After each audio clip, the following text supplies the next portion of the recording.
A very good morning. You're watching News 9 with me, Deepak. And first up, the CCB police have been successful in nabbing over 50 people in connection in the gambling case in the city. Now, the accused hail from Gujarat and were involved in gambling in Bengaluru. Now, it is said that about 59 people had taken a flight to Bengaluru on Friday morning and were stationed at Chetan International Hotel and the RF Inn. Now, as the CCB had clear information about their movements, the team headed by CCB DCP Abhishek Goyal raided the two places and have arrested them. Now, the CCB police have also seized 15.5 lakhs in cash and hundreds of gambling cards and crores worth of tokens. Now, it is reported that all the members of the group were gambling in an organized way. They had already deposited their money in Gujarat and in turn had bought tokens along with them to Bengaluru. They would later return and encash their token back in Gujarat. The group also have their tickets booked to return on Monday. The police have also expressed their doubt about the involvement of hotel owners in this illegal act. Now, case has been registered at the Uparpet police station and the investigations are underway.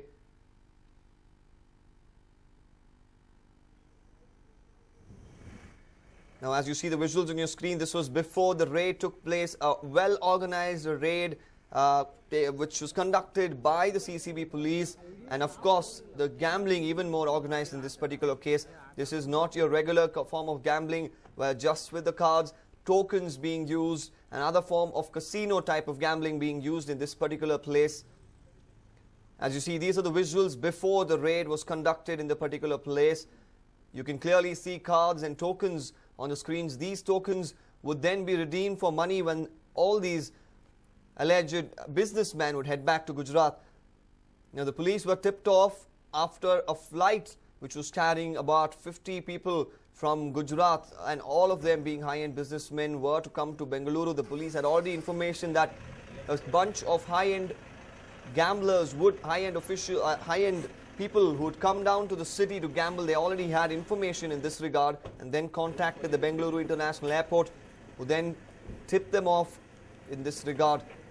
Now, about 59 people were allegedly present in these two hotels, the RF International and the Chetan International. These were the two hotels near Gandhinagar. The police who conducted a raid have arrested 50 of these people in regard to the gambling case. Well, the DCP of the CCB, Abhishek Goyal, was at the place when the incident happened. Let's listen to what he has to say. TCB police had got one specific information. On the basis of that, a big contingent of some businessmen from Gujarat are going to come to Bangalore, and they're going to hire a resort or a hotel, and they're going to indulge in big time gambling. Information was received. On the basis of that information, we checked up with the Bangalore International Airport. We found that in one of the flights, many businessmen are coming from Ahmedabad. We followed them. They had already pre-booked a big SRS bus. So approximately 59 people boarded that bus and they came to these hotels in Gandhinagar.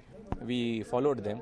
We found that they had already booked 34 rooms in one hotel, Arafa Inn, and also booked the 5th floor at Hotel Chetan International. And now after they settled down and as per the information in the night around 11:30, we have raided both the hotels. We found that both in the rooms as well as in the hall, very organized gambling was going on. They were gambling with money as well as tokens. The tokens denominations are worth 2,000 to 20,000. They were supposed to gamble, and then this money was supposed to be settled, I think, in Gujarat. And the main kingpin has already been arrested, but the modus operandi of gambling, how the tokens were purchased, where is the money, that is yet to be verified. We are yet to search approximately another 36 rooms in that hotel as well as this hotel. Already around 9 lakh rupees worth cash has been secured. Lot of liquor and playing cards and other items have been found. They had brought mattresses and other eatables so that they can gamble continuously for the remaining 3 nights. Remaining linkages and other investigation is still going on. So the DCP Abhishek Goyal going on to say that about 36 rooms still remain where they will be looking out for more cash which was present in these hotels. This is, of course, the RF Inn and the Chetan International hotels, where these businessmen from Gujarat allegedly came down in a special flight. They all came down in the same flight and then boarded a bus. The SRS Travels, 59 people boarded this bus and about 50 people have been taken into custody by the CCB police.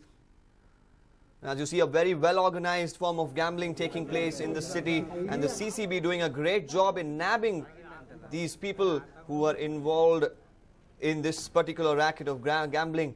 Of course, we should remember the CCB police, headed by the same DCP Abhishek Goyal, raided a particular place in Valley Carvel, the Loungers Club, about last week. So, 2 raids in about a week's time for the CCB. They're doing a great job in nabbing these illegal activities happening in the city. The visuals on your left side of the screen are of the people who are gambling. This was right before the place was raided. These are visuals from one of the hotels, the Chaitan International, and of course the RF Inn.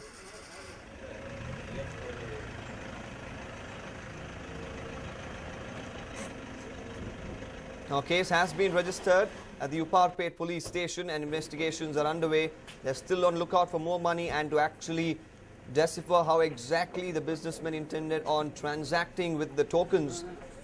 They're also investigating on how they received these tokens which were used for gambling. Well, moving on, the parents of students of a particular school in Mysore were in for a shocker when they received a rather unexpected message from the school. Here's more on the message. Hundreds of private school vehicles in Mysore have decided to stage a protest against the police department by going off the roads for a couple of days. They allege that cops are mistreating them in the name of enforcing safety laws for the sake of students. ಶಾಲಾ ವಾಹನ ಚಾಲಕರು auto ಮತ್ತು van ಎಲ್ಲ ಚಾಲಕರುಗಳು ಸಹ ಒಂದು ಒಕ್ಕೂಟ ಮಾಡಿಕೊಂಡು ಆ ಒಕ್ಕೂಟದ ವತಿಯಿಂದ ನಗರದಲ್ಲಿ ಕಳೆದ ಜೂನ್ನಿಂದ ಏನು ತೊಂದರೆ ಆಗ್ತಿದೆ, ಪೊಲೀಸ್ ಇಲಾಖೆ ವತಿಯಿಂದ ಏನು ತೊಂದರೆ ಆಗ್ತಿದೆ, ಶಾಲಾ ಮಕ್ಕಳನ್ನ ಕರ್ಕೊಂಡೋಗೋ ವಿಚಾರದಲ್ಲಿ ಚಾಲಕರುಗಳನ್ನ ಕಳ್ಳರಿಗಿಂತ ಕೀಳಾಗಿ ವರ್ತಿಸಿ ಚೇಸ್ ಮಾಡಿ ಹಿಡಿಯುವಂಥ ಒಂದು ಮಟ್ಟಕ್ಕೆ ಬರ್ತಾ ಇದೆ. ಅಂಥ ತಪ್ಪೇನು ಚಾಲಕರುಗಳು ಮಾಡ್ತಾ ಇಲ್ಲ. They allege that drivers of private school vans and auto rickshaws are often harassed by the local police. But the cops have defended this, stating that they are just doing their job. The police have found that several such school transport vehicles break safety norms like speeding and accommodating students exceeding the vehicle's capacity. They've even seized 10 such vehicles which currently lie in impound of a local police station. Meanwhile, the police commissioner of Mysore has urged parents to check the safety measures in a vehicle before entrusting the safety of the kids with the private school buses and vans. ಈಗ ಎಲ್ಲ school ವಾಹನಗಳೇನಿದೆ ಅದೆಲ್ಲ 100% ಅವರು implement ಮಾಡಿದ್ದಾರೆ, ಜಾರಿಗೆ ತಂದಿದ್ದಾರೆ ಮತ್ತು ಅನುಷ್ಠಾನಕ್ಕೆ ಬಂದಿದೆ ಅದು. ಬಟ್ ಆದರೆ ಸ್ವಲ್ಪ ಖಾಸಗಿ ವಾಹನಗಳು ಏನು ಶಾಲೆಗೆ ಕರ್ಕೊಂಡು ಹೋಗ್ತಾ ಇದ್ದಾರೆ ಅವರು ಅದು ಅಳವಡಿಸಲಿಲ್ಲ ಅದು, ಮತ್ತು ಅದನ್ನು ಅನುಷ್ಠಾನಕ್ಕೆ ತಂದಿಲ್ಲ ಅದು. ಆದರೆ ನಾವು ಪೇರೆಂಟ್ಸ್ಗೆ ನಾವೇನು ಮನವಿ ಮಾಡ್ತೀವಿ ಅಂದರೆ ಆದಷ್ಟು ಶಾಲಾ ವಾಹನಗಳೇನಿದೆ, ಶಾಲಾ ಸಂಬಂಧಪಟ್ಟಂಥ ವಾಹನಗಳೇನಿದೆ ಅದರಲ್ಲೇ ಕಳಿಸಿ. Regardless of this, the protesters have decided to take their woes to Chief Minister Siddaramaiah on Sunday. It now remains to be seen how soon the drivers will call off their strike. Ram for News9, Mysore. Now, after facing a humiliating defeat in the recently concluded Lok Sabha elections, the Congress now seems to be planning changes in the party. Here's a report. After its defeat in the Lok Sabha polls, the Congress has been facing criticism, not just from other political parties, but from within the party.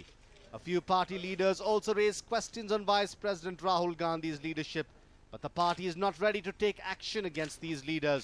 They have other plans. Major reshuffle on the cards. Speculations are rife that a party meeting will be held at the end of August, and this meeting will include discussion on change in posts as well as a poll strategy for the upcoming assembly elections in Maharashtra and Delhi. The leaders, though, were not willing to reveal much. See, every organization change does happen, and that has been a process, so it is nothing new, and it is totally on the Congress leadership's take. If they feel that there has to be few changes, those will come. It is absolutely internal matter of our party, and I never talk with the media regarding our internal matter. Congress party will decide it, our high command will decide it. Our sources have said that after the party's reshuffle, Rahul Gandhi will work together with other members for the upliftment of the party. The All India Women Congress will also hold a meeting on August 20th, which is Rajiv Gandhi's birthday. The main objective of this meeting is to set up an internal complaint committee. The committee will look after complaints of sexual harassment of women in the workplace. The Congress seems to be leaving no stone unturned to give the party a facelift. What changes will the party make, and will it have an impact, remains to be seen. Sanjay Dikshit, News 9, New Delhi.